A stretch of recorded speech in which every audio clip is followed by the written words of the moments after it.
Yes, good morning, great morning all of you. खूप दिवसांनी vlog आला आहे कारण माझी तब्येत बरी नव्हती, त्याच्यामुळे व्हिडिओज येत नव्हते, त्याबद्दल सॉरी. येस, आजपासून आपले रेग्युलर व्लॉग येतील. आता मला थोडं बरं वाटतं आहे, तर तोंडाला चव नसल्यामुळे काय करू म्हणून रताळ्याच्या घाऱ्या केल्या होत्या.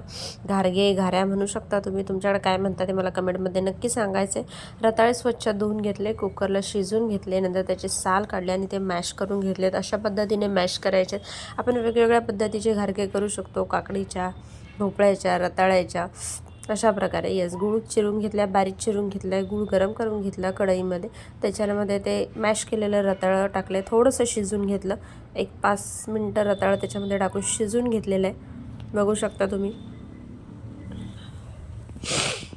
तुम्ही कसं रताळ्याच्या घाऱ्या करता किंवा घारगे करता हे मला सांगायचं आहे. येस, नंतर त्याच्यामध्ये वेलची आणि जायफळ पूड टाकली, पण तो व्हिडिओ काढायचा मी विसरली, त्याबद्दल सॉरी. येस, त्याच्यानंतर मी गव्हाचं पीठ, चण्याचं पीठ आणि थोडंसं मीठ टाकलेलं आहे. येस, आणि जे गुळामध्ये रताळं शिजून घेतलं होतं ते मिक्स केलेलं आहे. याच्यामध्ये थोडंसं पाणी जर वाटले तुम्हाला गरज, तर थोडंसं पाणी घालून ते आपल्याला मळून घ्यायचं आहे व्यवस्थित. साधारण अशा पद्धतीचं मळायचं आहे, जास्त पातळ नाही, जास्त घट्ट नाही, मिडियम पद्धतीचं.